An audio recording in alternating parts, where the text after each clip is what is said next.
G'day guys, and welcome back to SuperCoach with DR, and welcome to another very, very special event. You already know this man who I've got on the channel, my man Janath Fernando, part of the SuperCoach with DR family and SuperCoach Swordplay host for this year as well. And we are going to get Janath to give us his team reveal for 2023.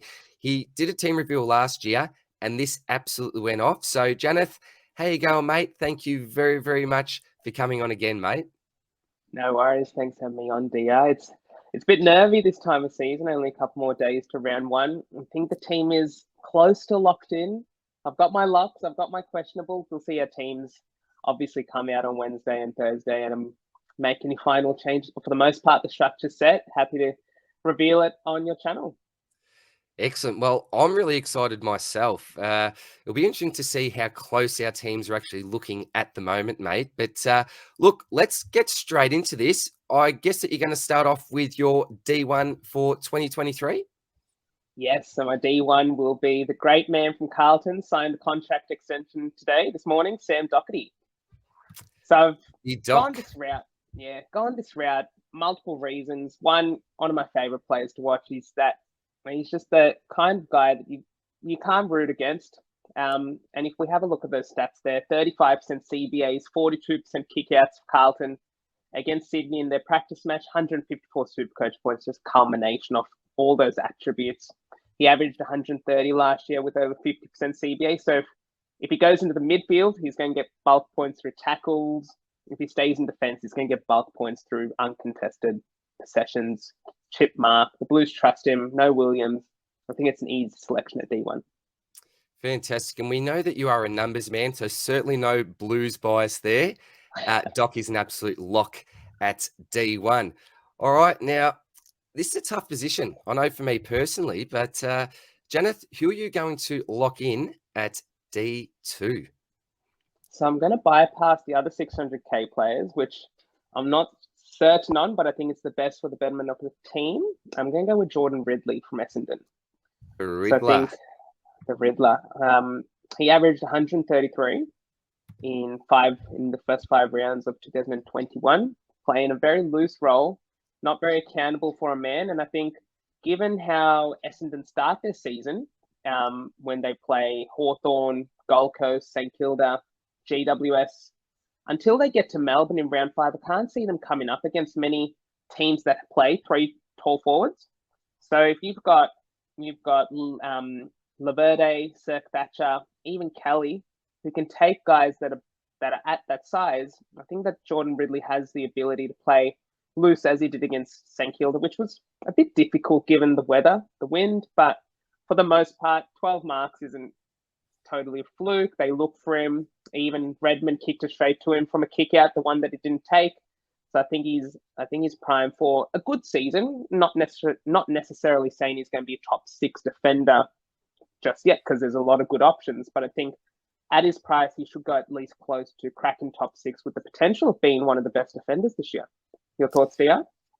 Yeah, look, he seems to be the one out of that sort of 500K range. We're talking Dacos, Hayden Young, that's really put his hand up, particularly after those couple of practice games. And I think another point or another positive to this pick is the way that Essendon are probably going to move the ball around that back line as well under Brad Scott. So we saw what he did a couple of years ago. I ended up trading him in for Lachie Neale, and that ended up looking like a terrific trade until he went down. So I've actually got a little bit of love for Ridley and do not mind the pick whatsoever, mate.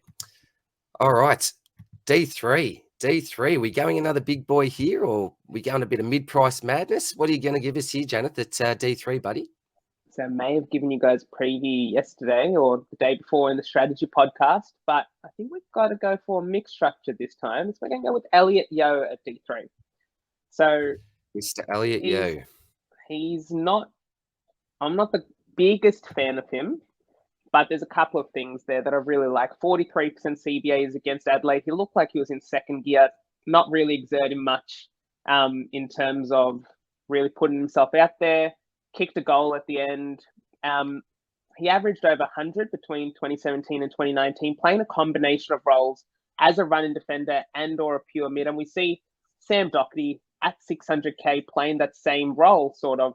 You sort of got Doherty Doherty full and Doherty light in Elliott Yeo there. So I think if Yeo can stay healthy, and given his ownership, I'm willing to take on that mid-price in defense and really use the cash to save there from going one of the big boys to upgrade other areas of the field. Do you see Elliott Yeo as a potential keeper or purely just a stepping stone this year, Janath? At the moment, I see him as a stepping stone. But weirder things have happened. Last year when we started the season, I wouldn't have said Will Brodie was a keeper. Cogs, not a keeper. Sicily, not a keeper. But they all turn out that way. You could just never predict it with SuperCoach. It's a very dynamic game. One week you may view them as a keeper. Next game, they've got a role change and you don't. So right now, I think you just got to play it as it is. You just got to see it how it is. And I think Yeo is a guy that should be able to make 150k, averaging about 90, which seems quite reasonable. Absolutely agree, mate. Absolutely agree. All right, then. Who are we going to look to select at D4, Janath? Another mid-price madness type pick, or are you going down to a rookie, mate? So again, I think I'm going back in one of the old Carlton boys, Liam Jones. Really impressed me against North Melbourne. Now, I know it was just North Melbourne, but some of the stats which you're about to bring up here, the 11 intercepts, 9 intercept marks, 13 intercepts overall. It's not going to happen every game, but he doesn't need to average 101. He doesn't need to average 101 to make 150k. In the last 5 seasons at Carlton, he averaged 60. He averaged more than 66 in all of those seasons, and I think he got 78 in one season. Which, if he can just emulate that, that's beautiful. And I guess there's not a whole lot of risk attached given his high job security. But if he can get into those 70s, I think that's perfect for what we're really looking for. The other part about this is that he can have those spike games. So he might get 100 like he did against North, and that just really kickstarts his price gen, really appreciates quite quickly. And he could be could either hold him through to the buys or trade him out earlier, upgrade him to a fallen premium quickly.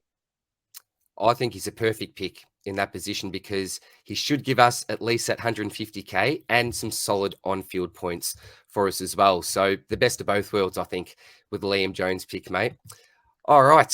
Surely not another mid-pricer here. We've got to see a rookie, don't we, at D5, Janath? And we will see a rookie. So we're going to the West Coast Eagles with Ruben Ginbey. So I think I'm a big fan of Ginbey's game. In fact, West Coast traded down last year from their number 2 pick to get a WA talent in Ginbey. 99 SuperCoach with just 56% time on ground. I don't think the time on ground's a concern. I think it was just going to show he didn't play the first preseason game just to ease him back in. But if he's scoring 99 with 56% time on ground as a rookie, sky's the limit for him. I've been talking to a couple of West Coast fans. They love him. They think he's a jet.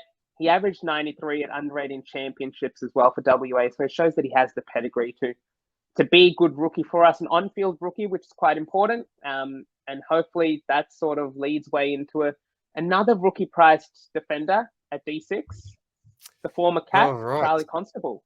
Mr. Charlie Constable, I think he's going to be a very, very popular selection for us this year, mate. Tell us why you have selected Charlie Constable at D6 and on field as well. So one of the 3 main things, we talked about this yesterday as well, what we're looking for rookies is their role, their job security. But when we're thinking about on field, you're sort of going for the role more than job security. Your bench, stack them with rookies that have good job security, but on field, you need those points. You're really looking for those high SuperCoach friendly roles, which is what a halfback is. Now, Constable may be out of the team by round 4 with Lockie Weller and Will Powell and I think Sean Lemons to come back into the side. But at that price, Charlie Constable I think he's perfect. And he definitely has scope to, if he can start the season off well, he should definitely be in a good position to carry on that form and possibly even solidify a role in the starting 22. What do you think about the pick there? I agree.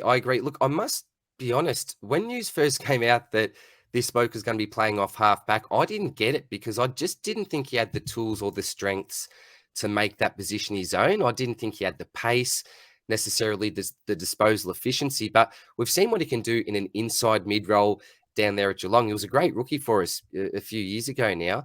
So I definitely think he's got the talent to play at the level.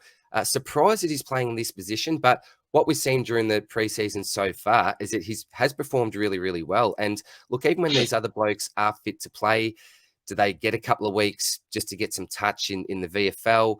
I'm not too sure. Look, if he plays well enough, I think the spot is probably his to lose if he starts there in the preseason. So I actually like his scoring potential as well, which is a good idea to have him on field. I totally agree with that one, Janath. Great selection, buddy. And the perfect sort of idea is the Suns look for him.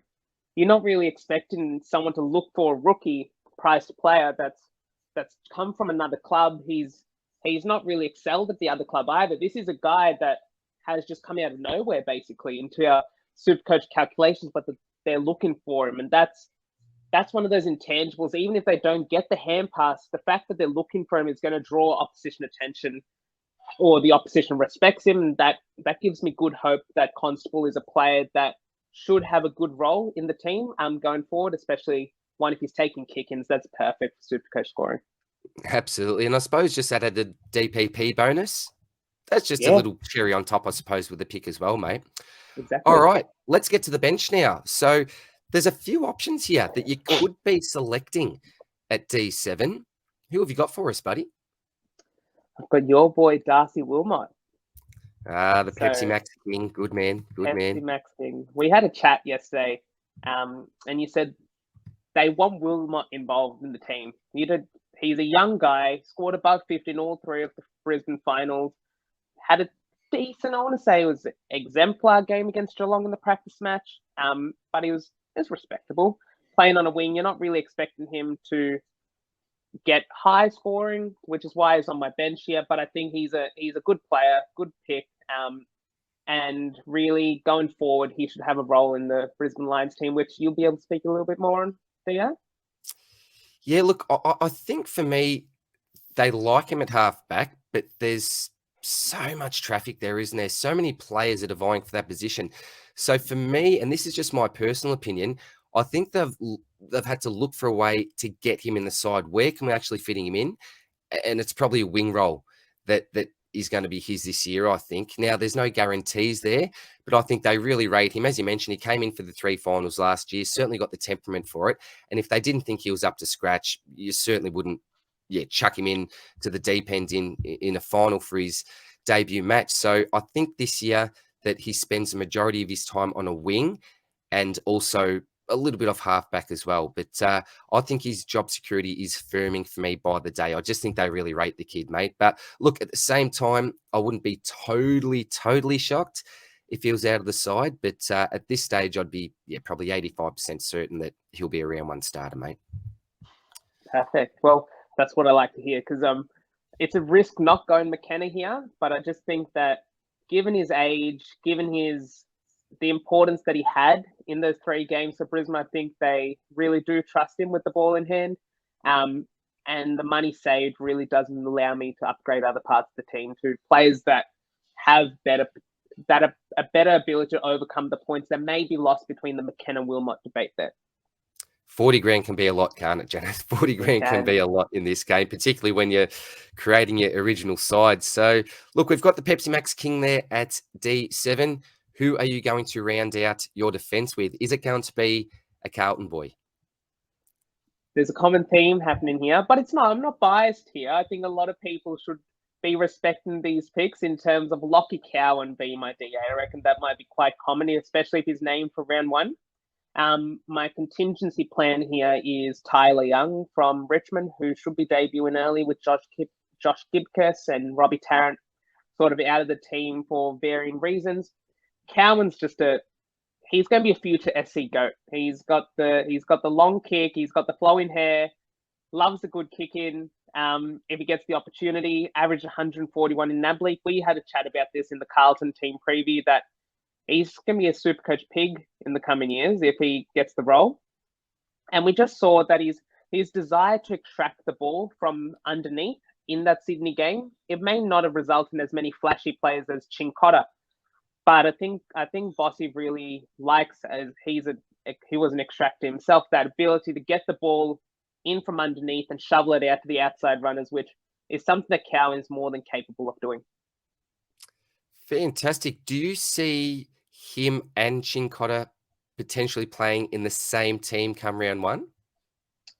I don't personally see that, because I think McGovern will definitely come back in, and Nick Newman, who also missed the preseason game, will come back in. I think Nick Newman, I think some other Carlton fans may agree with me here, is that Nick Newman's probably one of the top 5 important players of the club in terms of his role in structure. You saw last year when he went down, had that lacerated knee against Adelaide, and we lost all 4 games after that. He's just vital for structure. So I think he's definitely in. McGovern's definitely in. Plowman's probably out. Not a lot of Carlton fans like him. And he plays his role, but he doesn't do it above average. And I think if we were to replace Plowman with McGovern, Newman with one off Cowan or Chincotta, that leaves one to possibly debut in the Zach Williams role for round 1. But excellent. In saying that, I think if Cowan debuts, I've been talking with a few others about this, his job security is going to be a lot higher than if Chincotta was to debut. Because if you think about the intangibles, Chincotta's a mature age, he's 26, Cowan is much younger.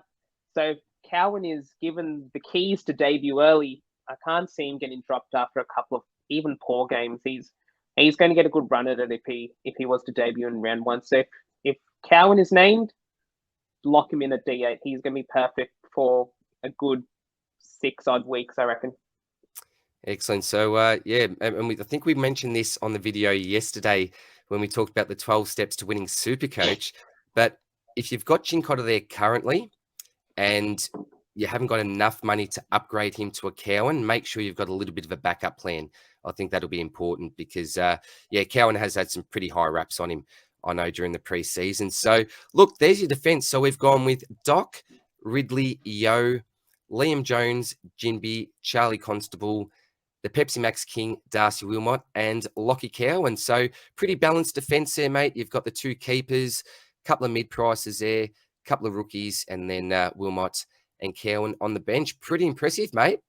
Pretty happy with your defense?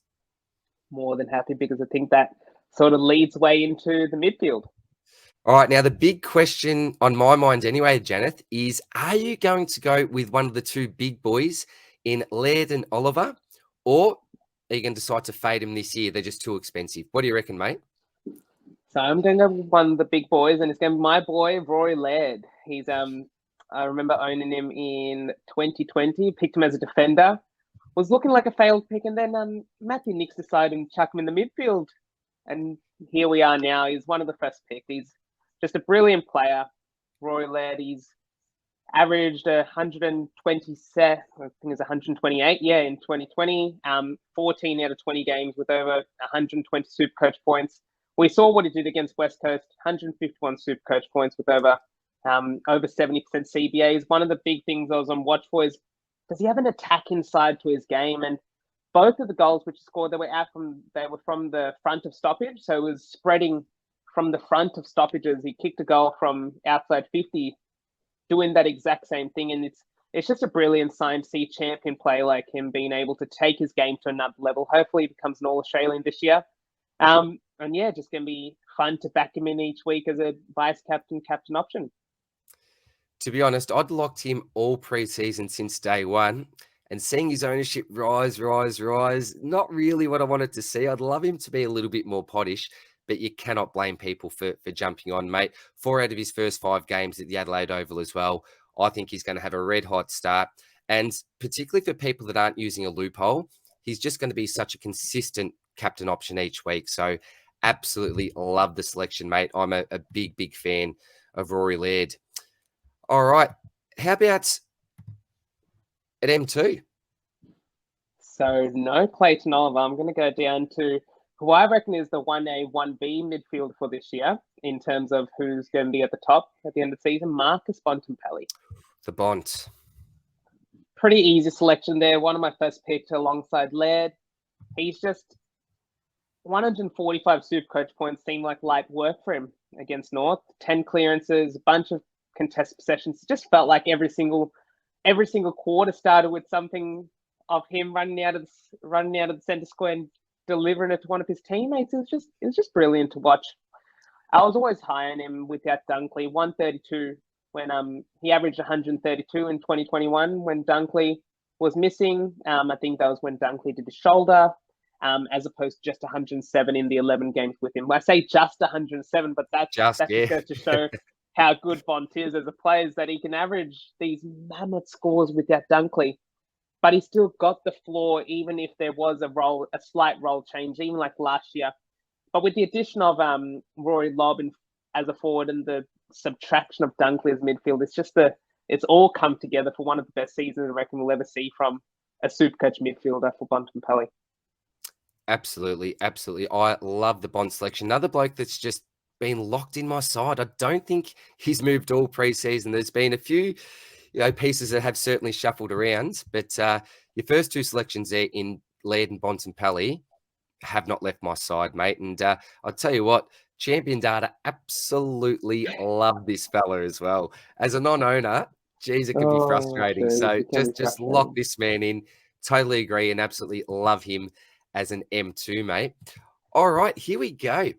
At M3, still a few names on the board. Are we going someone maybe around the 600K range, or you going even cheaper than that, Janath?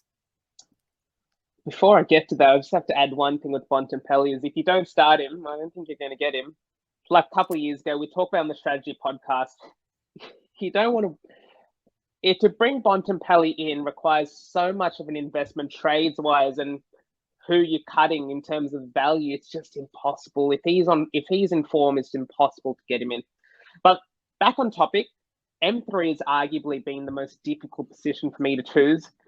I've been tossing up sleepless nights over Lachie Neale, Jack Steele, and Josh Kelly, and I think the perfect player for M3 without compromise the rest of the team is Jack Steele. So Jack Steele. I've got to give a bit of credit to one of my main men on Twitter, Rainman, Rob. He's been quite helpful helping me with some of these decisions. Jack Steele. Now, some may say he underperformed preseason, but he only scored 87 last preseason before having a subpar round one game and then delivering 120-ish scores after that before his shoulder injury. Had 9 tackles versus Essendon, which is what I was mainly looking forward to seeing. He didn't look to be hindered or anything like that. Perhaps what's most fascinating for me with Steele is that I've crunched the numbers, and in 25 games at Marvel since 2020, when he became a full-time mid, he's averaged 120. And this includes the injury game against Geelong. This includes when he was tagged against Brisbane last year. Wow. When he was tagged in that game, including 12 games by 125. And wouldn't you know it, the Saints play 6 of their first 8 games at Marvel this year. So I'm backing Jack Steele to come out of the blocks firing, and if he's at 600K for a player that's got the ceiling, given how much he tackles and he's a captain, he can get on the scoreboard. He looks like a really good pick at M3 this year. What do you reckon? Look, I've been up and down. He's been in my midfield pool of premiums. I've probably got 8 on my list at the moment, and he sits within that 8. But one thing I'm not huge on is the fact that he's slimmed down too much. I'd love to see a bit more bulk on Jack Steele. But as you mentioned, what's our main concern with that? Maybe that he doesn't tackle contested pill, but he got 9 tackles. So that probably alleviates some of those concerns for me. There's just one bloke that I like a little bit better than Jack Steele, and I do have the cash to actually bring him in. So I'm not on Jack Steele myself at the moment, but certainly I think a very solid pick, mate, and wouldn't be surprised to see him go around the 120 mark, mate. Josh Kelly as well. He's been tempting me this year. I don't think I've been bidden enough times to shy away from that pool ever again. So he's 60, almost 70% CVAs against Gold Coast. He looks to have that midfield role, which we know he needs to average 115. I just think I like the security a little bit more with Jack Steele. He's shown what he can do in the past, and he's done it consistently. So I don't have any reason to not go Jack Steele, especially given the Marvel run for the Saints starting off the season. I don't think they go interstate for quite a while, pretty sure. Yes, so they go interstate for gather round, and then it's round 9 for their first interstate game. So he's got a good run to kickstart his season there. Fantastic. Look, there's lots of people that are starting to jump on the Josh Kelly train.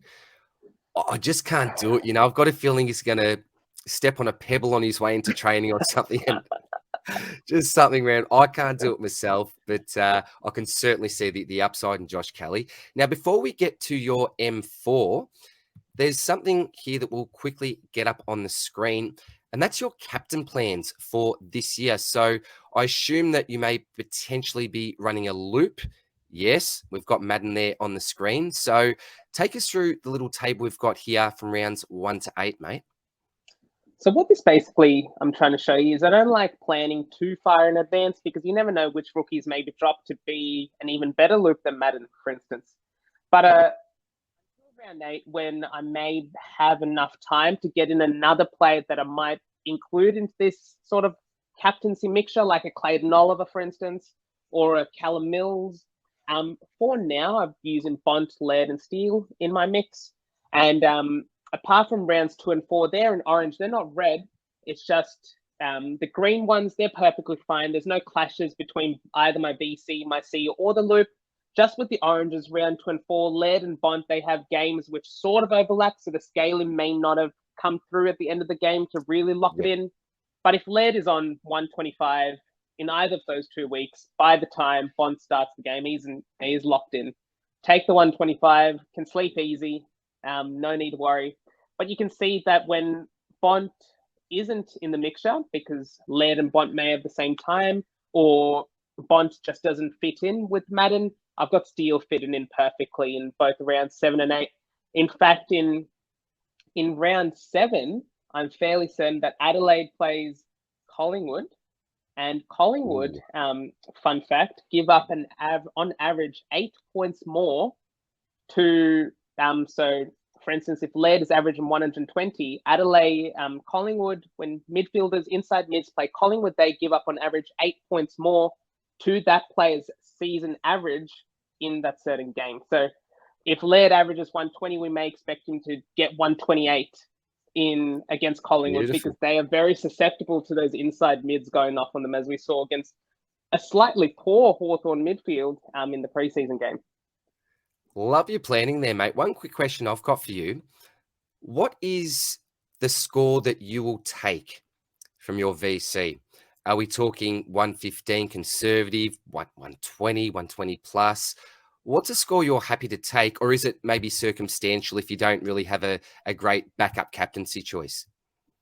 Normally it's 125, but if a player lands in 123, 124, just take it.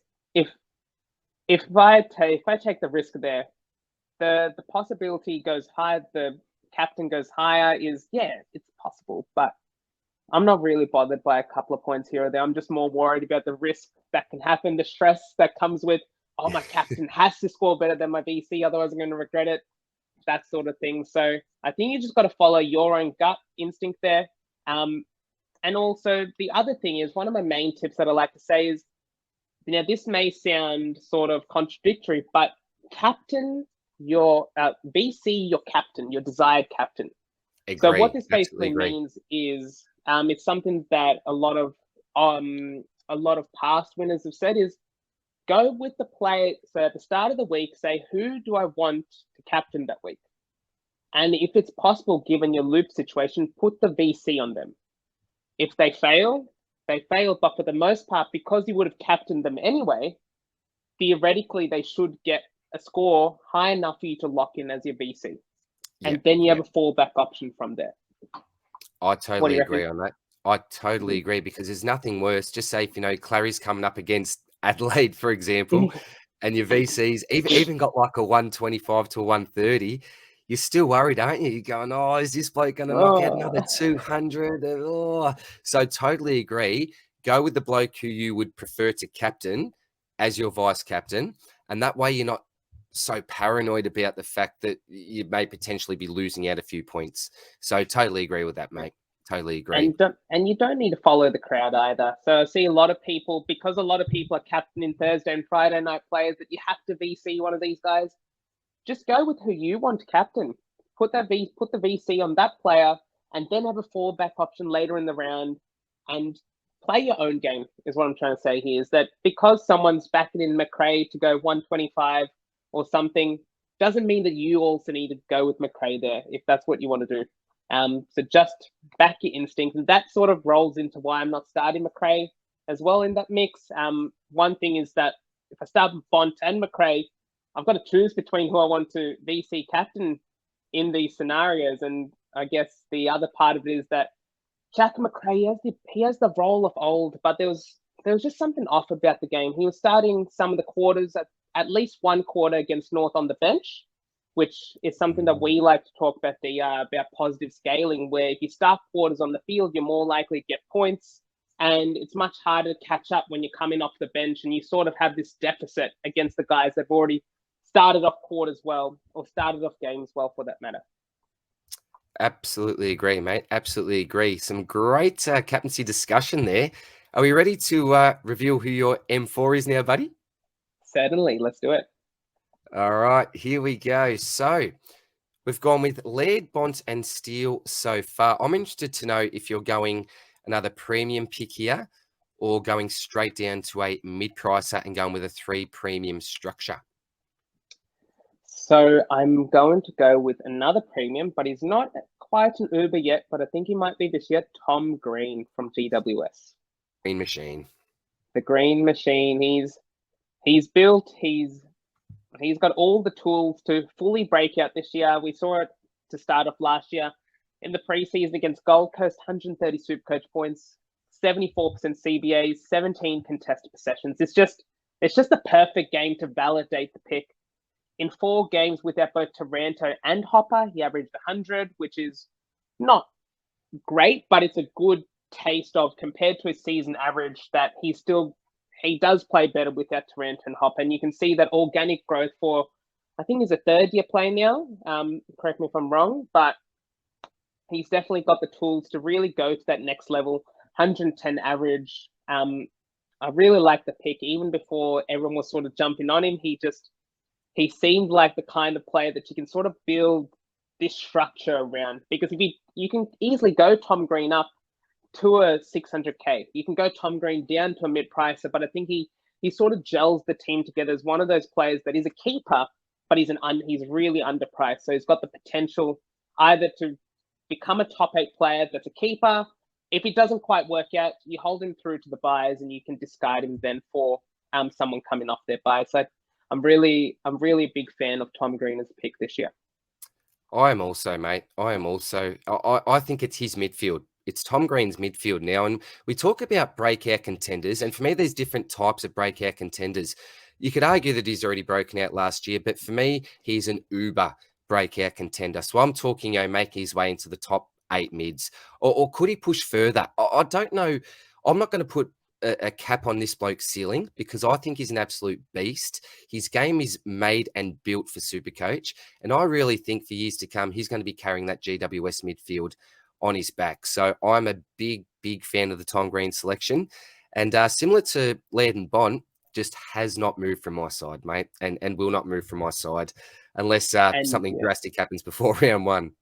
Well, to add to that, he signed a contract extension before the season. Players are typically a lot happier when they have guaranteed money in their accounts, which you can also look the other way, that they sometimes play better when there's money on the line. So it's quite fascinating, but I'm pretty sure that Tom Green is going to be a very good player this year. In fact, he's not a 3rd-year player, he's a 4th-year player, which is even better. He's had one more year in the system than I thought he had, which is just brilliant. I remember in 2020 when he was a rookie, all this hype, he's starting to live up to it, I reckon.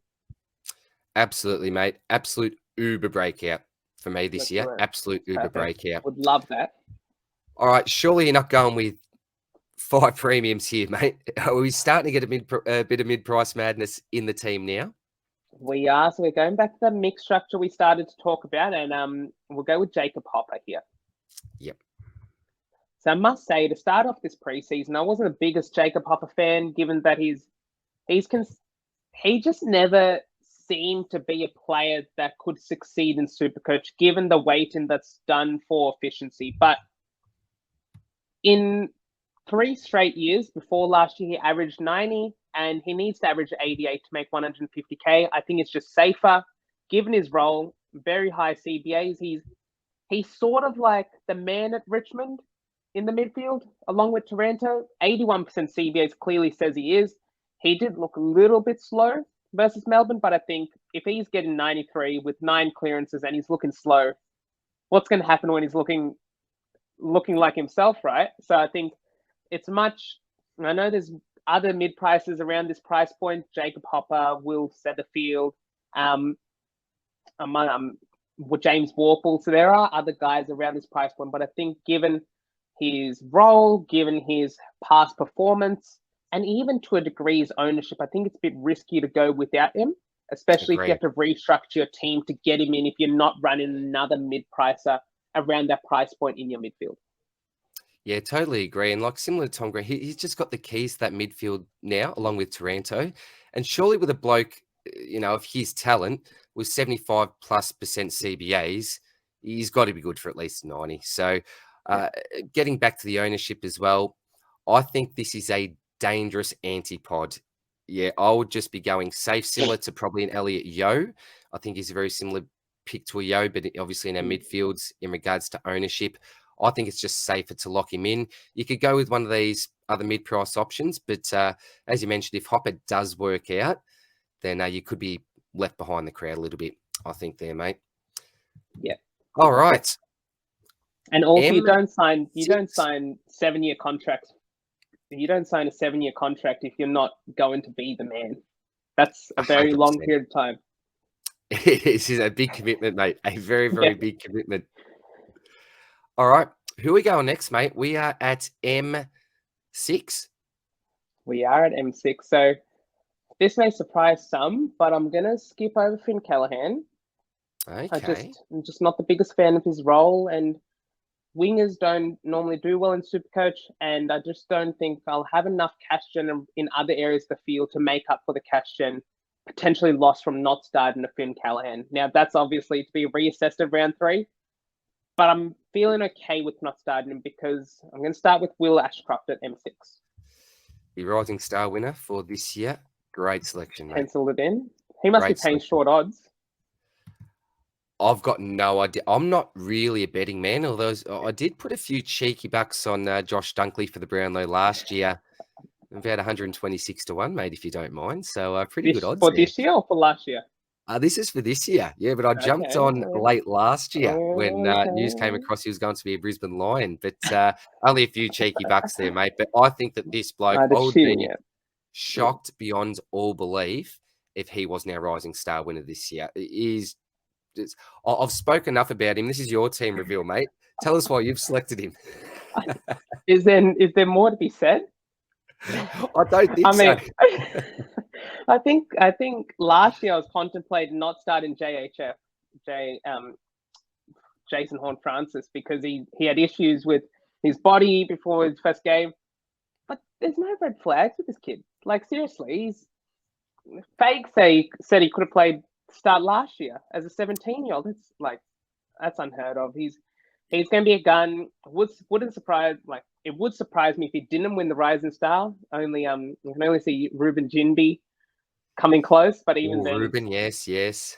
Even then, Ashcroft, if he, given his everyone, that 76% ownership should be 100%. Absolutely, got to have him in. Absolutely. I think he's almost our first cog in that midfield. So I see Neil Dunkley and Klug starting as our first 3, and then it's Ashy. I think Ashy comes in next. The bloke is that talented, inside-outside game. Easy. Probably along with Josh Dunkley, in my opinion, the easiest lock for our SuperCoach sides this year, mate. I'd say one thing there is he was BOG in the practice games because he covers the ground so well, doesn't he? So he gets end to end. He's a really good two-way runner. He's not really going only in offense. He's also got the defensive game, so he can get those possessions around the ground. Really good ground coverage. I think he's the perfect SuperCoach prospect. Absolutely agree. Could not agree more, mate. All right. Will Ashcroft at M6. Who are you going at M7, buddy? I was a bit disappointed this man got got released to the SuperCoach world. Cam McKenzie from the Hawks. Had him in all preseason, knowing he'd be a gun. He's from the Saints Academy. One of my best mates has massive raps on him as a Saints fan. Was a bit disappointed they couldn't get him, but he's going to be a gun this year in terms of just his ability to, again, cover the ground really well. He's got really high CBA percentage for the Hawks, 61%, 99 SuperCoach. And he's got the pedigree to do well. Averaged 108 at under 18 championships. I think he's going to be a good pick. Sam Mitchell sort of calming expectations, I think, is what he's trying to do by saying he's going to debut early in the season. We can't guarantee round one, but I think this is a way of avoiding what happened to Josh Ward last year, which is where there's a lot of expectation on the kid to come out in round one and perform like full gangbusters. So I think just calming expectations on McKenzie, giving him the keys to the midfield in a relatively weak midfield, apart from Jai Newcomb. He should be good pick for this year. I must admit, I'll put my hand up for that. He wasn't really on my radar. We had Steve from SDS SuperCoach come on earlier in the year to do the Hawks team preview. He was full of praise, but there was just a few other blokes like your Toby McLean's, for example, that I would have had in front of Cam McKenzie there, but you can't deny what you saw during that preseason game. And lots of people worried, are there Josh Ward vibes here? But I'm pretty confident on this pick, and I think he's a really decent on-field option myself as well, mate. All right, who are we running this midfield out with on field, mate, at M8? So I think that this is a risk I'm willing to take, and it's Will Phillips from North Melbourne. So Phillips, number 3 pick from a couple of years ago, we can see that his ownership's at 50%. I think a lot of people may have got a bit scared after seeing that preseason game as to whether they want him on the field or not.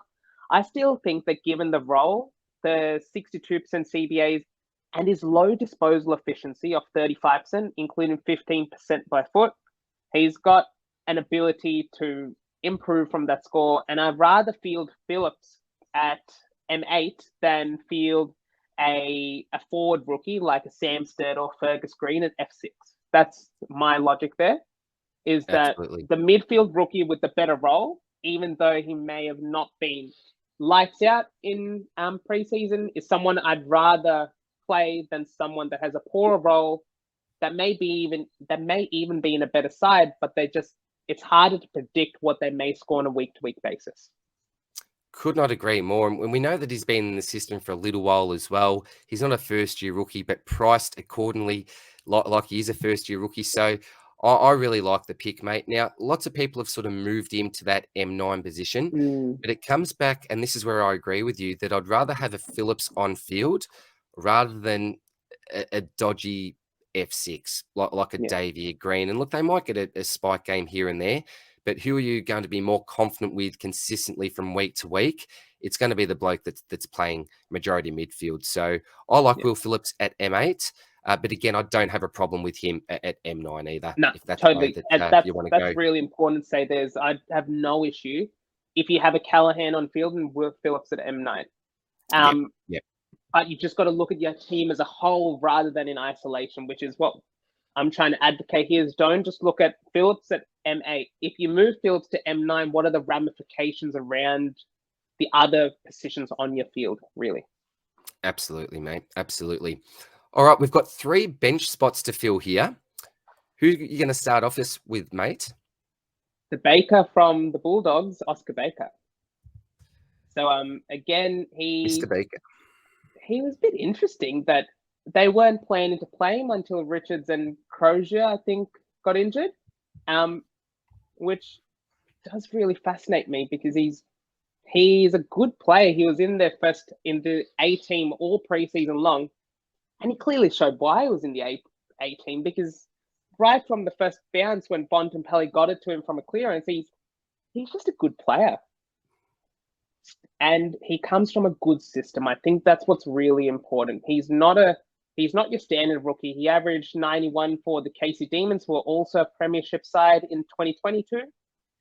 So clearly he's a good player, starved of opportunity, but now has a really good opportunity in a team that respects role players. And I think that's really important. Robbie McComb last year got a run for Bevo because he respects his role players. And I think that's exactly what Baker will do this year. Absolutely agree. He's played his way into a round one spot without any doubt in my mind. He could not have been more impressive in my eyes. He did everything that you really wanted him to see. Those pressure acts as well, little things like knocking the ball back into play to give a teammate an opportunity. I was, absolutely wrapped with what I saw from Oscar Baker. And I haven't actually told this story very, very quickly. I forgot his name. I did recognize him. This was at the final last year between Brisbane and Melbourne. And he was actually in his Melbourne gear, and he was up the top level where I was as well. I was actually having a quiet beer with Martin Pike, with my man Pikey up there as well. And we just kicked a goal, had a bit of a celebration. The drink sort of spilt out of my hand a little bit on poor Oscar. Didn't drench him, didn't absolutely drench him, but he was a really nice bloke. I apologise profusely to him, and he was great. Wish me a good night. So I am very, very happy to be able to select Oscar Baker in my team this year, mate. Seems like a bit of a ripping fella. Very understanding anyway. Well, I have two questions for you. One, you have to have Baker in your team after that. And Absolutely. Two, was this before the full beer over the head and shirt? This was beforehand, mate. It was leading up to that big moment. I reckon it was maybe 10 minutes before that. So, a bit of liquor got wasted that night, mate, to tell you the truth. But hopefully we can have another big night that's a this good year. Story. That's a good story. It's a funny. Oh, jeez, it was a big night, mate. It was a big night. Good. All right, back to this team, mate. Who are you going to select as your second last bench option in your midfield? All right, so we were talking a little bit in the strategy podcast about starting these DPP players in your midfield bench, and I think Alwyn David Jr. fulfills that perfectly for the forward link DPP, and he should play early in the season. I've been talking with a couple of Essendon fans, and they're all wondering what's happened to Will Snelling. He was a possible All-Australian 40 candidate a couple of years ago. You got Will Snelling, Jai Menzie, Matt Guelphy, Alwyn Davey, Anthony McDonald, Tip and Woody. How does 5 fit into 2? But I still think that Davey has shown enough in the preseason that he got 67 Supercoach with 79% time on ground versus the Saints. But perhaps what's even better than that is he went at 46% disposal efficiency. In a windy game, if he can get that up to 60, 70%, I wonder what that Supercoach score would have been. Great So point. He's not quite a on-field option just yet, but I think the ownership is quite justified in terms of, one, he has the DPP. 2, if he does get dropped, he has good loop-in fixtures. And 3, if he plays, he's going to play for a sustained period of time, especially if he can hold out the likes of Snelling, Guelphy when they get back for the spot in the team. I think Davey is more likely to remain the team than Jai Menzie is, just given that Davey has a better ability to cover up the ground as well, whilst Tip and Woody, for instance, can stay back and get the crumbs in that forward line. Absolutely. I really rate him as a player. Poor old JD was hoping for his brother to get a debut so he could select a J Davey in his side. But unfortunately, it's when JD, I'm sure in the years to come, maybe next year, mate, you may be able to chuck your namesake in your side. But could not agree more with that idea of DPP. It's a discussion that we had, might have been off air yesterday, about the importance of trying to start as much DPP as you can. And having Davey in there will be really handy, because I'm assuming that there may be a fair few mid-forwards when we do get to your forward line, mate. Yeah, all certainly. right. One more spot to fill on the midfield bench. Are we getting some more DPP here? Certainly, but it's going the other way this time. So we're going for a defensive midfielder, which is Alex Cincotta. Now, it may look a bit contradictory to what I said earlier, that I don't see Cowan and Cincotta debuting, which is why I got an asterisk next to this pick. Obviously, I won't be going ahead with both of them, which is a far-fetched strategy, which I think some people might actually be considering starting both of them, even if they're both not picked. Like if one of them's picked, and you just play whichever one is playing. But I think that Cincotta is a good enough pick that if he was to be chosen for round one, even if he may have inferior job security to Cowan, he's still got a good enough role in the team with scoring potential. I know when I was watching the game against Sydney, he had one play, we had 4 possessions. It was just constant 1-2s giving the ball off, getting the ball back, giving it off, getting the ball back. He's a good player, averaged 84 for Carlton as a mature rager last year. We picked him up when Oleg Markov got picked up by Collingwood. I think we were going to go with Chincotta regardless. And I think that the Blues rate him really highly. The DPP, which he provides with Jinby, Constable, and if you could just scroll up a little bit, I just forgot if Elliot Yeo has DPP. DR? Don't think he does at this stage, mate. Yes, but no. He will likely get DPP as well. So this provides sort of the avenues to make sure that there's enough coverage across the field. And I can't advocate enough having both a mid forward and a mid defender in your midfield bench to allow for those for the switches to be made without having to burn a trade to cover a player, for instance, for a 1 week injury or suspension or something like that. Absolutely love it, mate. So you've gone with one of the two big boys in Rory Laird, then gone with Marcus Bontempelli. Fantastic option there. And I would not be surprised to see this man take home his first Brownlow medal this year. Jack Steele, some people have jumped off, but we know he's an absolute premium of the past. You've more focused on his role than his SuperCoach score. 9 tackles, pretty positive signs there. Tom Green, the Green Machine, absolutely love him as an Uber breakout this year. Hopper, really popular selection, along with Ashcroft. Mentioned he should be in 100% of sides. McKenzie, a little bit spewing, Janath, that he played so well during the preseason match, but lots more people jumping on him now. Will Phillips, really popular selection, and rounding it out with Baker, Davey and Chincotta with some defensive and forward DPP. So I really like that mix, mate. And there's only a couple of players difference for us at this stage. So hopefully great minds are thinking alike, Janath. Perfect.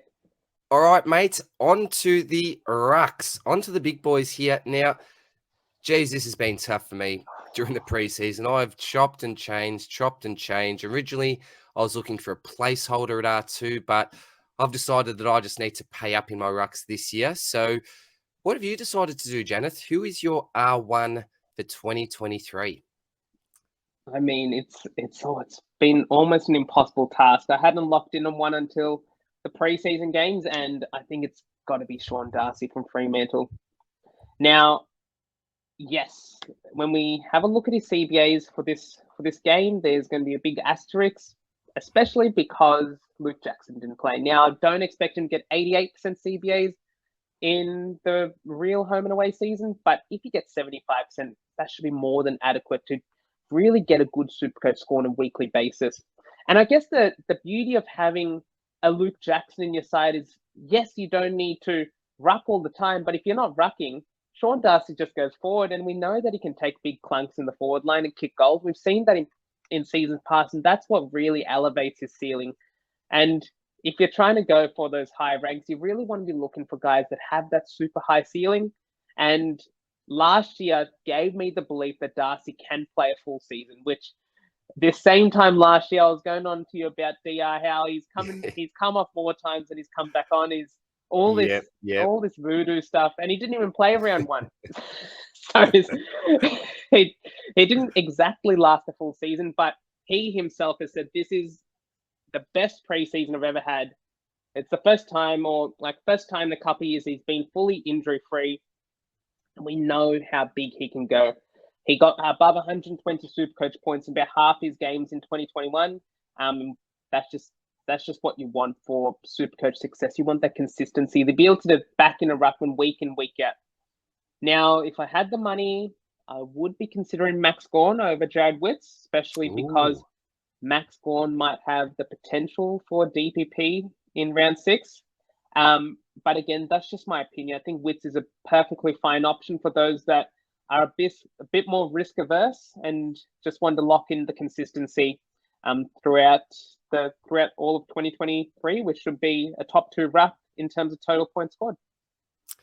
Yeah, look, he can be a very, very bad man. I've been on the end of this a couple of times over the years. When he goes big and he absolutely dominates. So I'll tell you what, also a bit of a sneaky vice captaincy option, in my opinion. If he's coming up against a bit of a substandard ruck, then yeah, he's an option, because Another thing to quickly, and I don't want to go back to the captaincies, but it's always good to look to get a bloke as your vice captain who does have a really, really massive ceiling, because you could get one of those spike games. And Darcy is someone that could potentially provide us with that, I think, mate.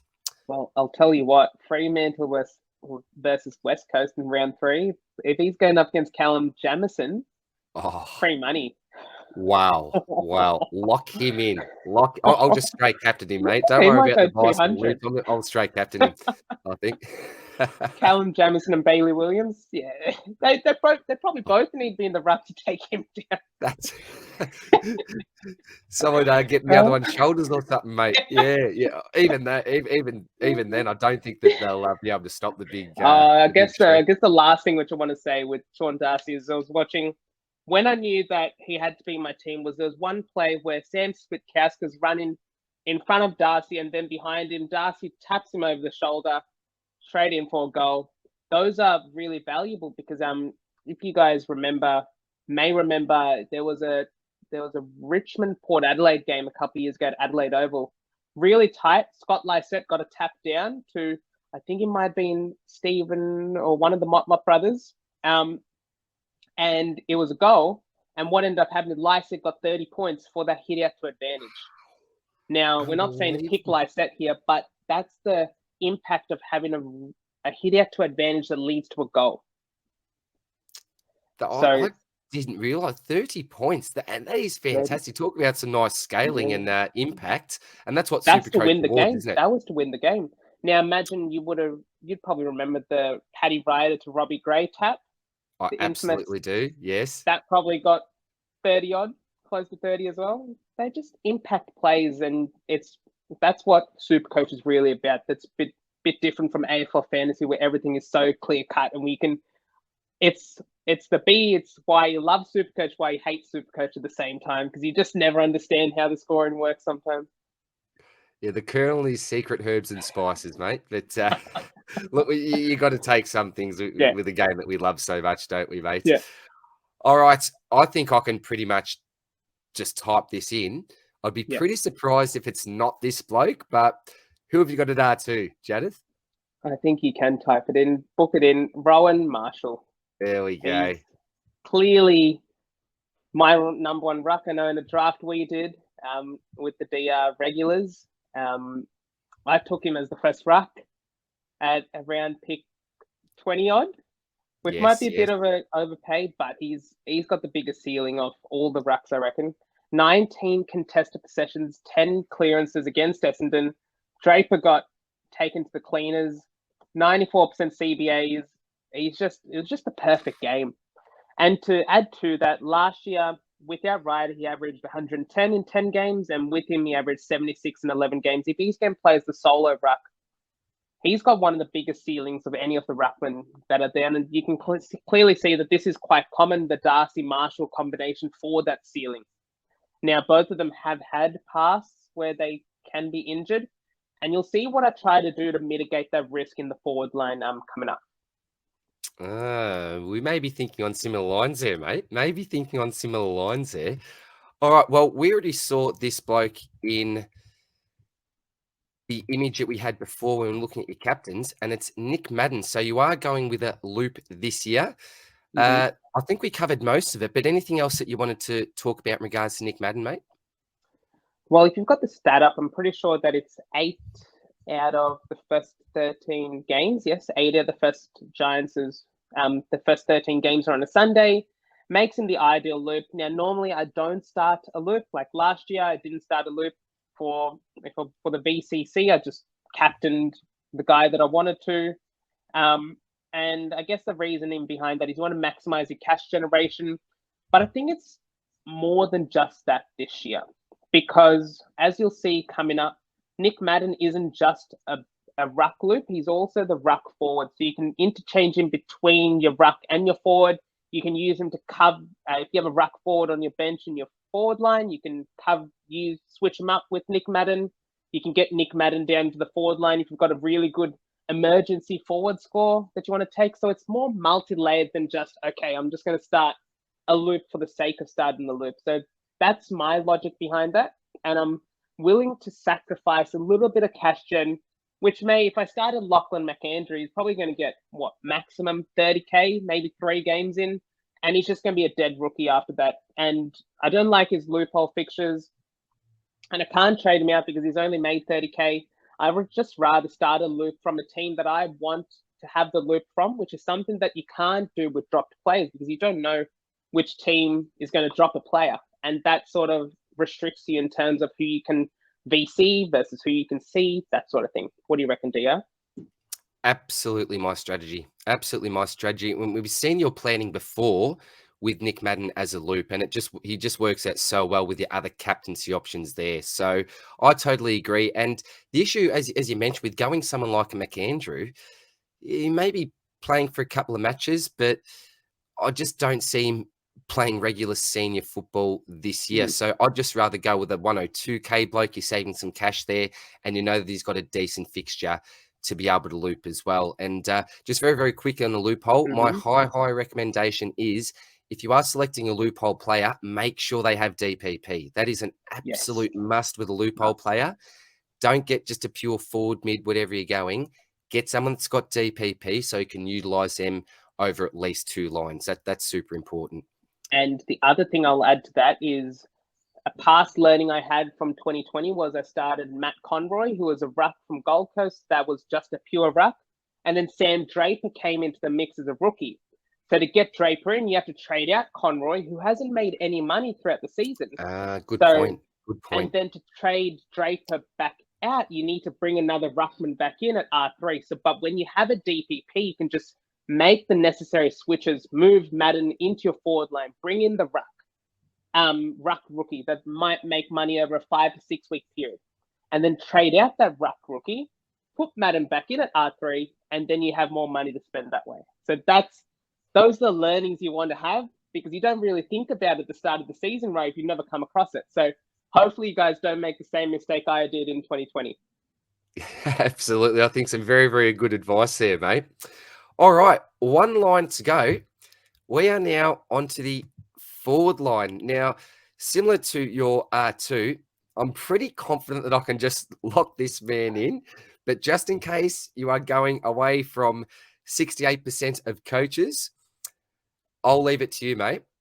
Who's your F1 for this year? At my forward one, I'm going with Joshua Dunkley, the new Lion who you've got a cheeky bet on. I don't know how you can not have him. 146 SuperCoach points with 83% CBAs. Now, this stat line is the equivalent of what I reckon is the NBA's triple-double. 20 contested possessions, 8 clearances, 7 tackles, 6 marks. Make it a quadruple-double because that's just insane. Like, seriously, if he gives that on a week-to-week basis against, I wouldn't say it's one of the best midfields, but the Premiership midfield, bar without Blitzarves, that's a ridiculous stat line. He's going to have such a good season. If you don't go without him, I don't know how to justify it. He's not that expensive to justify missing out on. It should be a SuperCoach crime. It is a SuperCoach crime not to select this man in your side. Without meaning to sound harsh, I don't think you can be seriously trying to win SuperCoach this year if you don't have Josh Dunkley in your side. He's just such an easy lock. And I'll guarantee you this will be the last time you'll be able to select him in your forward line for a very, very long time, I think, because he's going to play majority midfield at Brisbane. We could see what he did there over the weekend, and I'm expecting many, many more games during the season, mate. And the 2023 Brownlow medalist, in my opinion. Maybe tie with Bont. He might tie with Bont, the 2 old dogs. I thought you were going to put Lockie Neal in there. Make up with robbery. He's had one. He's had one. Share it around, Lockie. I won't say that he should have had one last year. Your man, Paddy Cripps, well deserved, mate. Well deserved last year. My man. All right, buddy. All right. I think Dunks is a pretty easy lock. Pretty easy, yeah. Who are we going at F2? Are we going at Cogs? Are you going a little bit cheaper? Really, really interested to see where you're thinking here, buddy. So I'm going to go with my boy from last year, Connor Rozee. Now, Connor Rozee is an enigma of a player.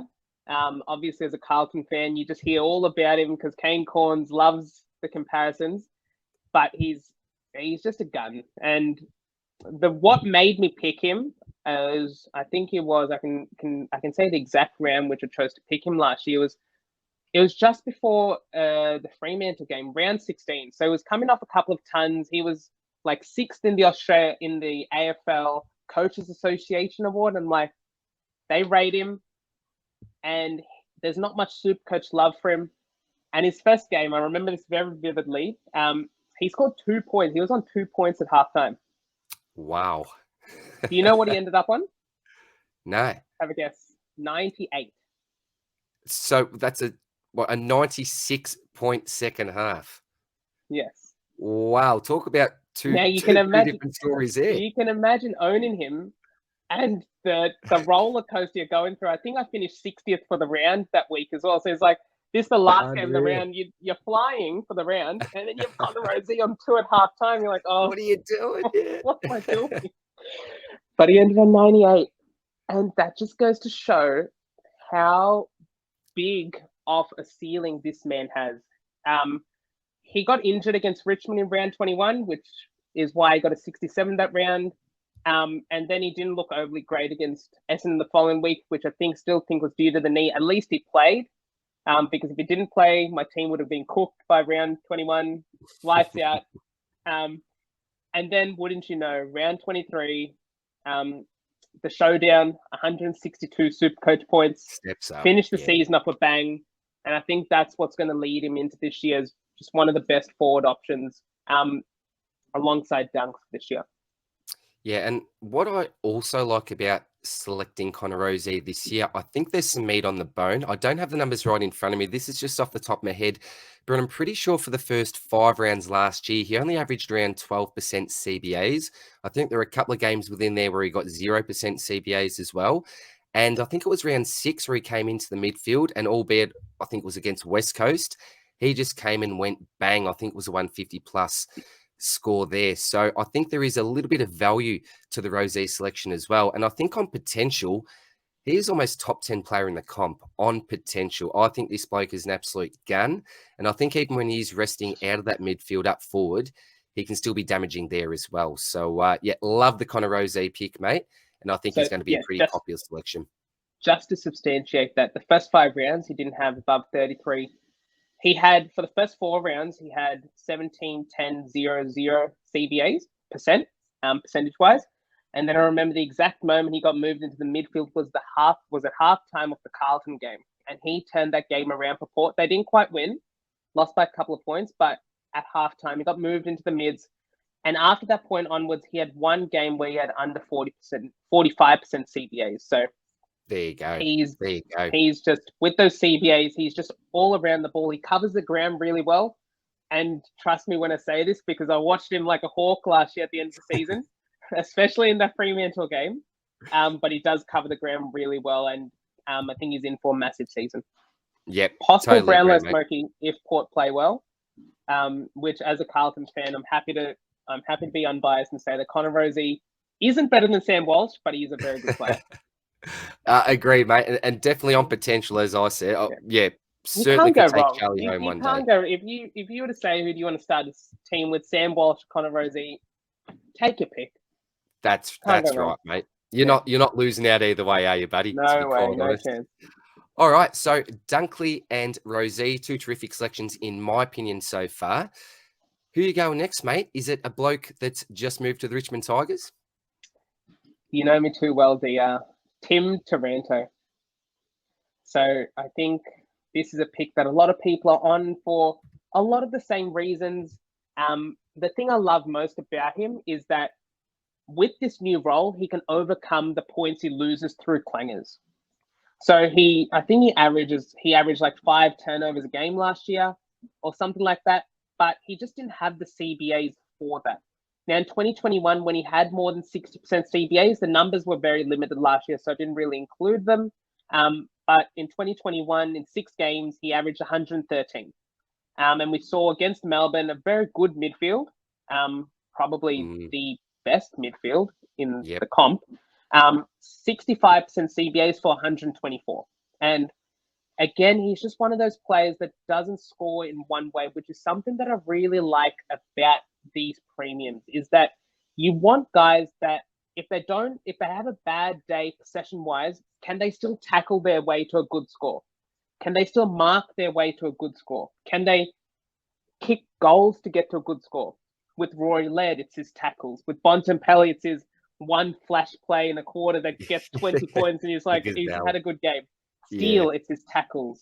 Dunkley, it's that multifaceted approach of marks, tackles, contested possessions. And with Taranto, again, it's those tackle numbers. He only had 2 tackles, but I know that he's a good tackler. He had 8 marks though. That's big. 5 clearances. You could even look at that as a positive. Only the 2 tackles. You could look at that as a positive with his scoring under the 2 tackles. So he has more. He has a bigger ceiling. Yeah, exactly. True. And if he does have a bad game where he's butchering it, which is something that is holding quite a few people back from saying, okay, but if he's going to butcher it, I can just get Taranto at 520k and it's not going to matter. I still think this is the cheapest it's going to be this year. And, good call. And if you don't start him, he's not going to hurt you per se, but I'm not trying to let too many 124s go unbeknownst without really paying attention to him, because he averaged 91 last year. If he gets 124, that's a 33-point swing in his average. Huge. Which is massive. Yeah. Got the talent. Even 113. 113, that's 22 points on his last season average. I must admit, he's one of my favourite players for a really, really strange reason, mate. It's because originally GWS did a trade with Brisbane in this draft. We slid back from pick 2 to pick 3, and they also chucked in pick 16 for us. So GWS went and selected Tim Taranto, left us Huey McCluggage, and with pick 16, we selected his best mate in Jared Berry. So, love Timmy Taranto and love the Giants for that. Love a little deal as well, mate. But a little bit off topic. I think the only loser in this situation was the Giants, wasn't it? That's right. I think so in the end, mate. As a Lions supporter, I was stoked, absolutely stoked. And I think Huey McCluggage and Jared Berry isn't a star of the competition, but I think he's brought in so much to the culture, and he's been a big driver in the shift of culture. You wouldn't have made the prelim last year without him. That semi-final performance on Clary. Oh, phenomenal, mate. Ooh. Phenomenal. Absolutely phenomenal. Love Bez. Alrighty. Now, here we go. F4. Now, this is where lots of teams, I think, start to differentiate, because I think, as the first 3 picks said, Dunkley, Rosé, and Taranto, most of the coaches that I really respect, that's a pretty common theme, having these 3 blokes in the side. But when we get to this next position, and arguably one of the most important positions to fill in your side, there's been a bit of diversity here. So, Janath, who are you looking to select, my man, at F4? Now, we've had a chat about this. I'm going to go with Errol Goulden. Yes. Which I get the sneaky suspicion that he's not in your side at the moment, and you're willing to take the anti-pod strategy with him. But I think that it's dangerous. am I trying to convince you right now? Is that he averaged, for context, he scored 135 in both his first 2 games with 0 CBAs. So straight off the bat, that's not human. You do not score 135 without CBAs. So he's got a SuperCoach pedigree, and that comes back down to his kicking efficiency and his ability to hit the scoreboard. Last year, he averaged 86 with 10% CBAs, and we saw in again an asterisk game for CBAs because Callum Mills wasn't playing, that he scored 188 SuperCoach, which everyone knows against us, against Carlton. Yeah. The reason why I think there's a lot of scope for improvement is, one, Callum Mills lined up as a forward against Brisbane. And so he's not going to have 100% CBAs. And if Goulden gets 30 to 40% CBAs, I can't see him not averaging 105. That's just my personal take on it. Because again, coming back to this idea that you want those multifaceted scorers, even if Goulden isn't going to get 30 possessions, He still has the ability to hit the scoreboard. He still has the ability to cover the ground really well. And if you're John Longmire, you're not going to drop a guy that had 45 possessions against a very good Carlton midfield, apart from Patrick Cripps and Sam Walsh, into half forward or wing role. It doesn't make sense. So I think he's dangerous to fade, personally, especially given the fact that 34% of the ownership coaches have him. But what I will say is that we can see here that I've gone a 2-4-2-4 premium structure or keeper structure. So I believe that Errol Goulden will be a keeper. Even at his price, he is someone that I envision having at the end of the season, if all goes well. And unless you need to change your structure to get him in, I would rather have him in than a Stephen Coniglio, for instance.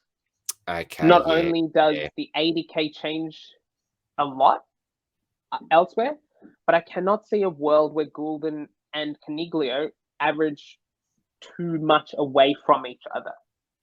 In fact, I think that Goulden's going to average more than Coniglio. Oh, big call. But yeah. That's just my take on things because of what I've seen from Goulden. He's always been a special player that comes in for spurts. But I think this is the year he's got all the signs of a third. He's not a second-year player. He's a third-year player. And we know the third-year players generally are more likely to break out. All the talk from the Swans has been positive, and just 30 kicks, 15 handballs, a 2-to-1 kick-to-handball ratio. Very good. 6 marks, 5 tackles, covers the ground well, spreads from contest. 17 contested possessions, 9 clearances. Extracts the ball and can get it out in traffic. All those six things that I said, a high kick-to-handball ratio, covers the ground well, spreads from stoppage, tackles, can get his own ball through contested possession, and can get the ball out to others. That's your Clayton. That's a Clayton Oliver. Jeez. Where's the negative here? Well, he won't get any hit outs. Oh, you never know. John Longmire might do a Bevo and put him as the ruck. Well, Peanut's going to do something silly. He'll be out of the team soon. They might be desperate for ruckman there, mate. But look, the only negative you have is the hypothetical that he doesn't get 30 to 40% CBAs. Yeah. Look, question, mate. Errol averages 95 for the season. Are you breaking even? Is that a win or is that a fail? It's probably a fail. And I'm not afraid to admit that because you're not looking at it from the perspective that, okay, you expected Errol Goulden to average 95 and he hit that and he increased to 500K because he probably increased to 530K. But that's not why you picked Errol Goulden. You didn't pick Errol Goulden to make 60K. Absolutely. You picked Goulden for the upside. But if you ask these same people, DR, in 2020 with Christian Petrarca, if he averaged 95 at the start of the season, would you consider it a fail? They would say yes, 100%. But I don't remember off the top of my head what he averaged, but it was very fun owning him that year. Well, was that the same year as Brayshaw, or was Brayshaw the year after that? Brayshaw was the same year, but he was I guess it wasn't like full breakout. So Petrarca was 118. Brayshaw was also forward and he got 101. So he broke out, but he wasn't like the not big to that breakout. Not to that degree. Yeah. Now Goulden, I'm not expecting him to get 118. If he gets 118, like he's just the GOAT. He's like seriously. Yeah. He's the king. Probably Brownlow contention with the way it's so damaging. Yeah. But yeah, I right now can't see him not being a top 6 forward given the role. And that's a big if. But I'd rather start him and have to change my decision at round 3 than have to know that if he starts the season off well, I'm going to have him in. Because what happens there is that you're already booking in a trade for a guy that you may want another premium in there. But if you want Goulden in, you have to make a decision. You only have 3 trades maximum at round 3 to make. Very true. Oh, it's going to be scary going out on my own. What I advise is don't break your structure to get Goulden in, But if you're running anything with 4 premium forwards, I feel like Goulden has to be one of those 4. I actually agree. Agree, mate. And look, it's really hard to see a world where this pick really doesn't at least work out okay. Great Okay, pick. I think, yeah. Oh, geez. I'm really tempted. We'll see what happens before my team reviewer, mate. All right, let's get away from Errol because he's been stressing me out so much, Errol.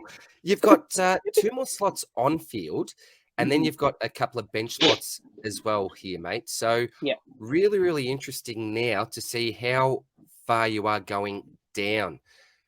Who have you currently got at F5? So I've got Tanner Brunn from Geelong. Oh, Tanner fan. Yep. So for Tanner to make 150K, I'm pretty sure that he needs to get 85. He scored 112 with 48% CBAs and 7 tackles against Brisbane. Common theme here. I'm looking for those multi-dimensional players that don't just have one scoring avenue. And last year, it was just a lone game, and he was probably against North, which is an outlier, but 127 when in the one game he had above 50% CBAs. So I think that given his role, he's been touted even today. One of the Geelong journalists, his name skips my mind, but they were saying that Brun looks locked. Best 22, pure mid. I didn't see that. That's good because on the AFL website, which has scared lots of people away, and just a staff writer, he wasn't actually in the 22. So very, very interesting that someone maybe with closer links to Geelong has him close to a lock. That is absolute music to my ear's, mate. Please continue. Continue. Well, in that same realm, they were saying that Bose is training with the main squad, which for the Bose owners out there, who I think you need some big balls to start Jack Bose up, not playing the second game. He's a possible option as well, but I think Tanner Brunn is a very good player. And coming back to this idea about which teams sort of give up more points. Now, historically, we know that Collingwood give up points early. They'll give up points to inside mids. And as I said, they give up 8 points more on a player's average than any. So if Brunn averages 80, generally, he will be predicted to average 88 against Collingwood. That's just how the Collingwood structure has been last year. Now, take it with a grain of salt. Their team's a bit different this year. It may change, but if the Hawthorn game was anything to go by, it's the same Collingwood midfield of old. And for me, I think if Bruden has a really good game round 1, he solidified his role into the foreseeable future. If he doesn't have a good game round 1 and he has a poor game round 2, the swap is easier than Nat 5. That's just the way I feel. Exactly right. There's options, isn't there? So close in price. And because Nat has a good fixture, the problem is Nat plays North in round 2 and he averages like 127 over his career against North, and that's just ridiculous. But I'm willing to take that risk and go with the guy that has the better role than the name. If you had another guy that, if his name wasn't Nat 5, he had that fixture, he was priced at 312K, playing full forward, you wouldn't pick him, right? Absolutely. That's a really, really good point. If it wasn't Nat 5, probably wouldn't be looking at it. So a very good point, mate. And look, it comes back with the Bruin pick, for me anyway, what we'll talk about yesterday about the eye test. Now, obviously being a Lions man myself, I watched this game really, really closely. He could not have been more impressive for me in a big loss as well. I just thought he was phenomenal and if not their best, one of their better players on the night. Yeah. So I think he's really played himself into some at least short-term job security. And they brought him across. They were really keen to bring him across. I think he was one of their priorities to actually get into the side this year. I think a couple of other blokes maybe came in a bit later on in the scene. So I think they rate him.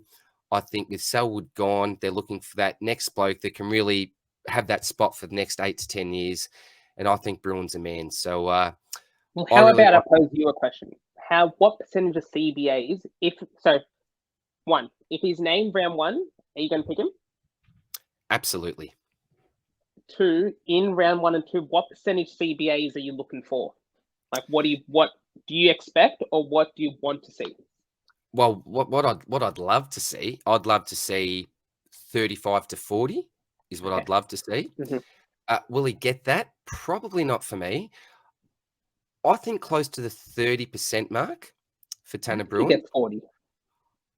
to 35 for me. Mm. So I'd go probably 35% if I was to Mm. make a guess. Maybe I'm being more conservative with that, Mm. but we saw 48% on the weekend. I don't think there's too many other soldiers that are going to come in and take that top.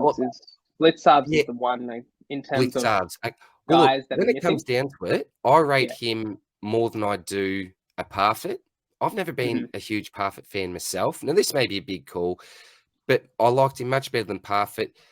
Guthrie, I think, will be a mainstay. Danger, how much time does he spend there? I'm not too sure. You've got Tommy Atkins, who I think is a decent player, but I can certainly see a world where Bruin gets more midfield time than someone like a Tommy Atkins. So I think there is potential for him to score between or average between 80 and 90 this year.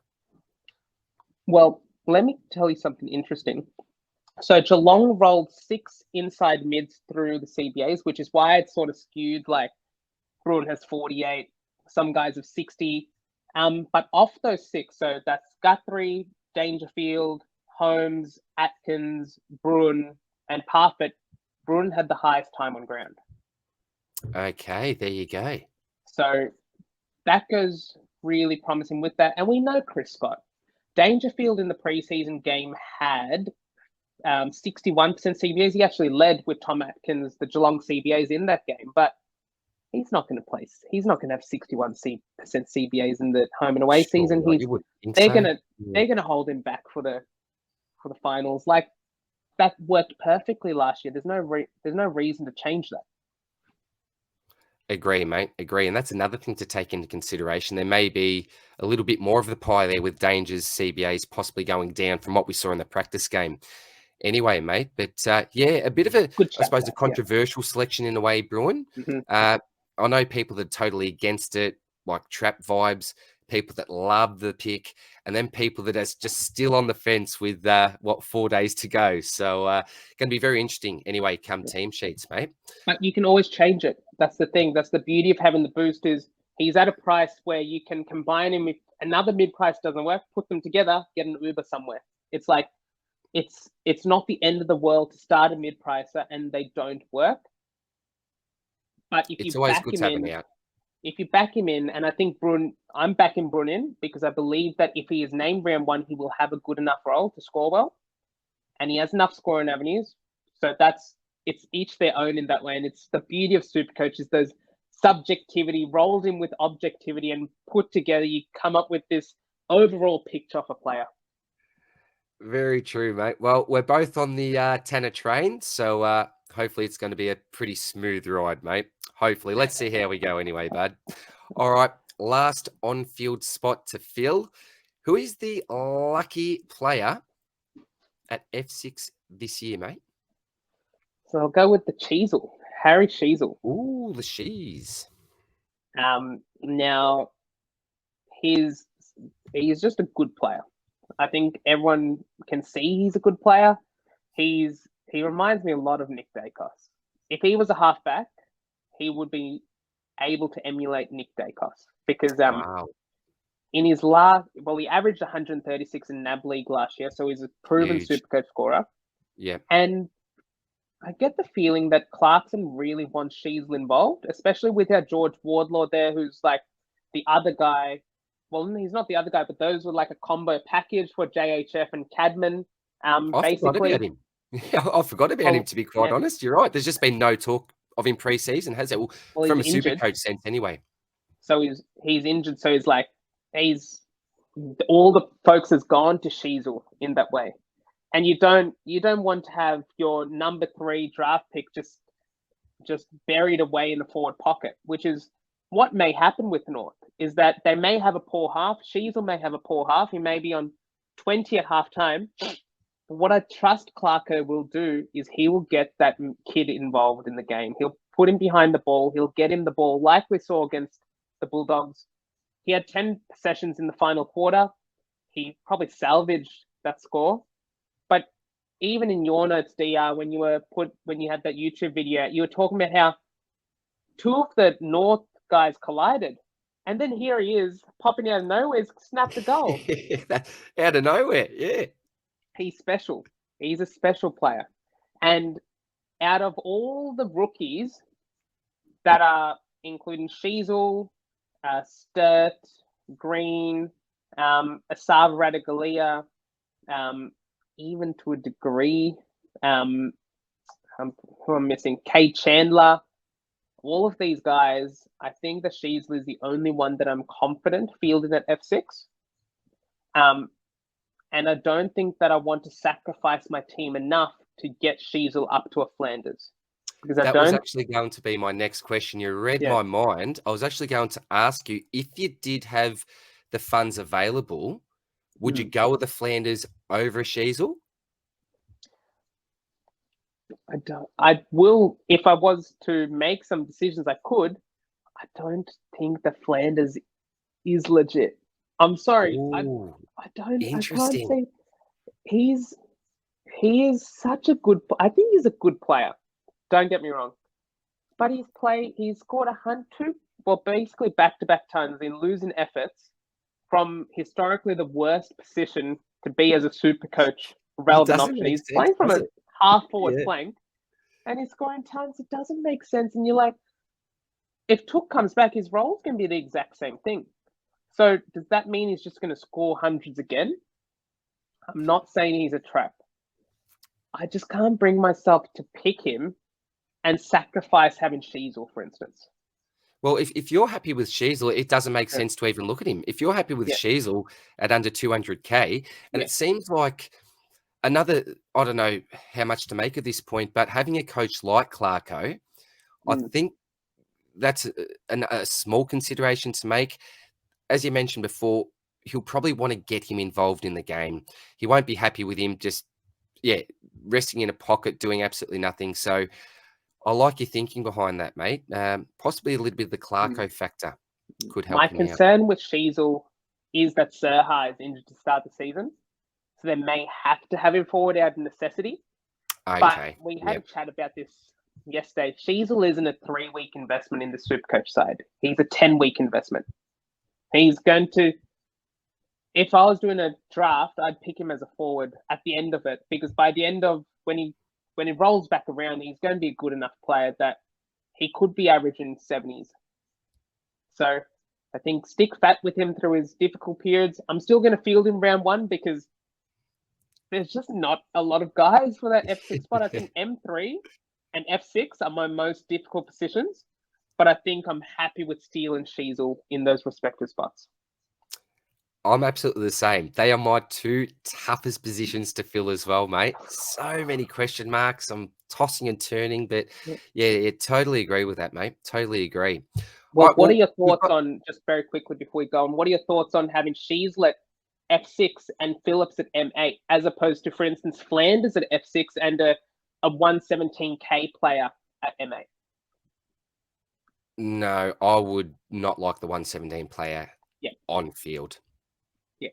And not for me, mate. That's what we're trying to say is you want to have a look at your team as a whole rather than just individual players.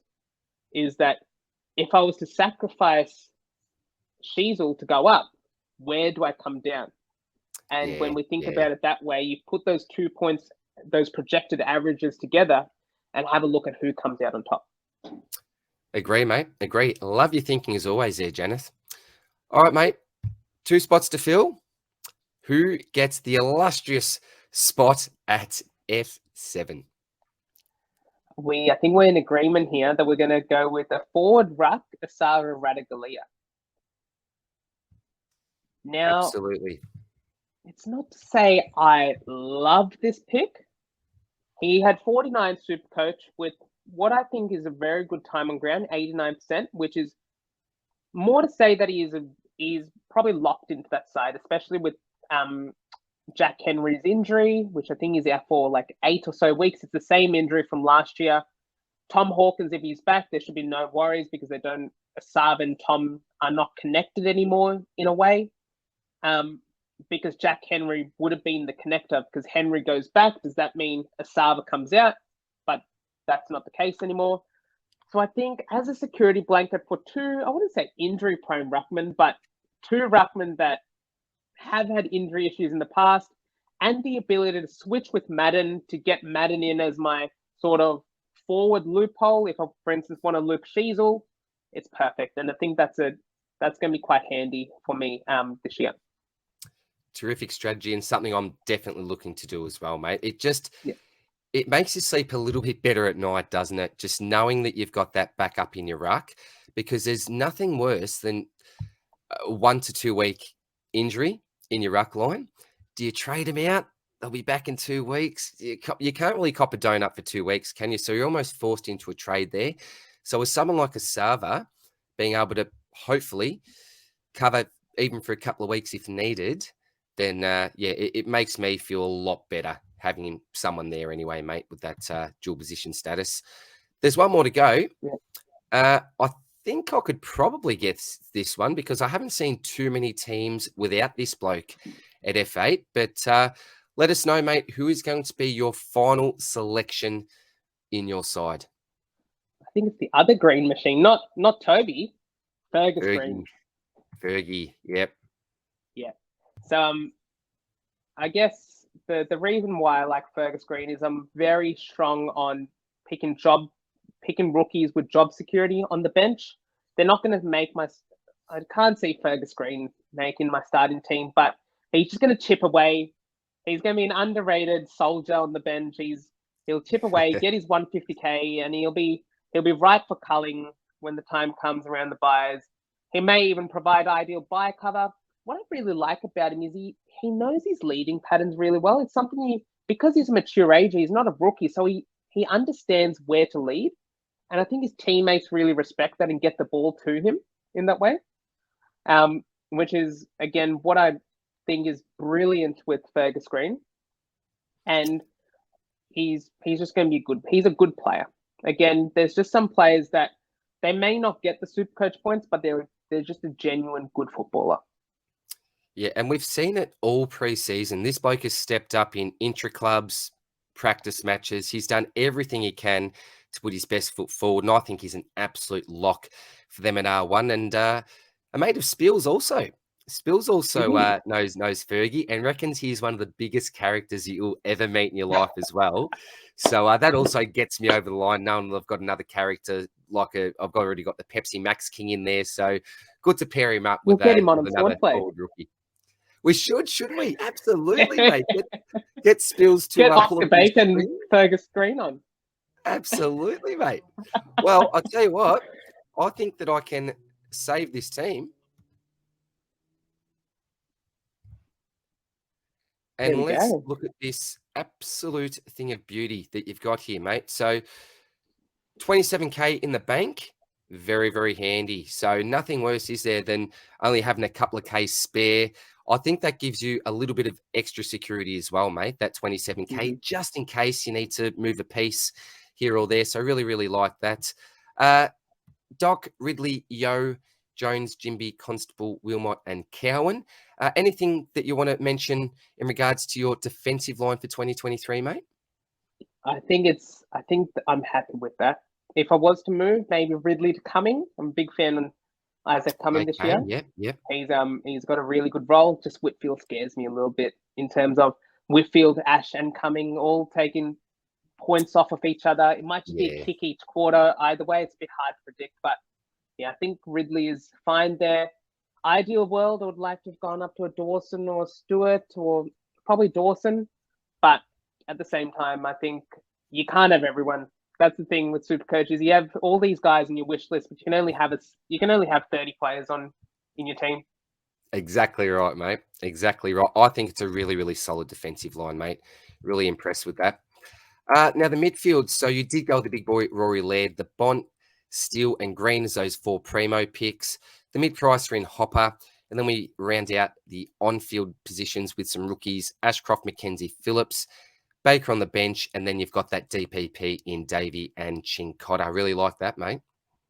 Yeah, thank you. So I'm considering maybe if Chincotta's not named, someone like a Matt Roberts from Sydney, who I've heard has good raps on him.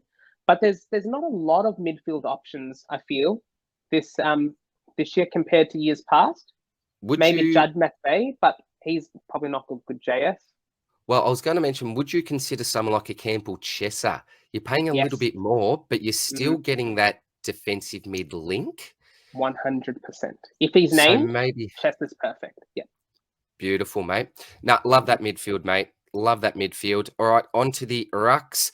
I think this setup is becoming more common with some of the teams that I've seen, particularly on Twitter and lots of the content creators as well. Shrek Darcy, Rowan Marshall, and Nick Madden. Pretty happy with that, mate, as a pairing at R1 and R2? Yeah, certainly. Thanks, to sorry for cutting you off before.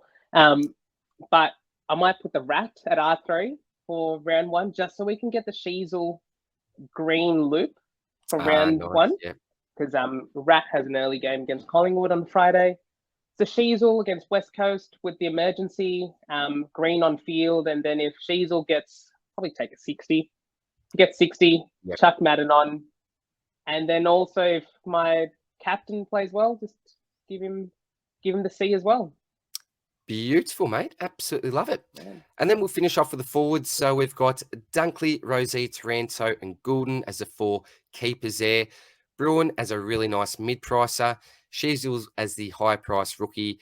Then you've got some coverage there with the Rat, as we just mentioned, and the character Fergus Green. Pretty happy with how that forward line looks, mate. Pretty impressive in my view anyway. Thank you, mate. Yeah, really happy with it. I think Goulden is a make or break pick. If he gets 90, it's a fail. If he gets 95, it's a moderate. It's an average. C gets degrees. And if he gets above 100, it's a pass. You take it. You take above 100 with Goulden. Then hopefully, this structure is one that not hopefully. This structure is the one that I'm going to be sticking with, the 2-4-2-4 structure we discussed yesterday. And I think it will hopefully pay some dividends for a personal best rank of try get into the top 100 this year. Well, you've been very consistent with your top 1% finishes over the last few years, mate. And I must say that I think this is a team that is going to be competing certainly within that top 1% again, if not very close to the 50K this year, Janath. So overall, I really like the structure. I like all the premiums that you've got there. There is not one player in this side that hasn't been in my team at least once during the preseason. So hopefully that's a case of great minds thinking alike. It gives me a little bit more confidence with my team after seeing what you've produced here, because in many, many ways, it is very, very similar. So, yeah, Janath, I cannot thank you again for coming on and sharing your team reveal, mate. I know that there's a lot of people that are going to be looking really, really forward to this.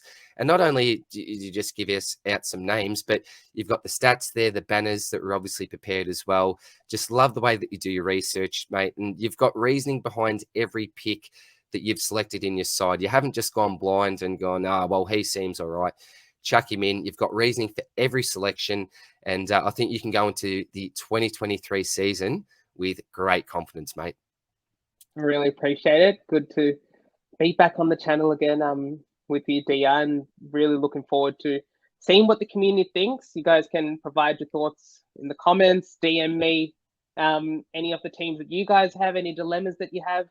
And then obviously we'll wait to see how the great man yourself, DR, your team reveal in the coming days. Mate, no pressure after what you've just done here today, mate. No pressure whatsoever. Big shoes to fill. But I'm almost ready, mate. Almost ready to chuck my own team up. But yeah, a few question marks and a few creases I'm just ironing out at the moment, mate. But look, Janath, as always, thank you very much again for joining us, mate. Looking forward to our SuperCoach Swordplay podcast that will be coming up in the next couple of weeks also. And apart from that, guys, take care, all the best. And remember to leave your feedback below. Let Janath know what you think about his team. That's it for now. Take care. We'll see you soon in the next one. Cheers. Bye.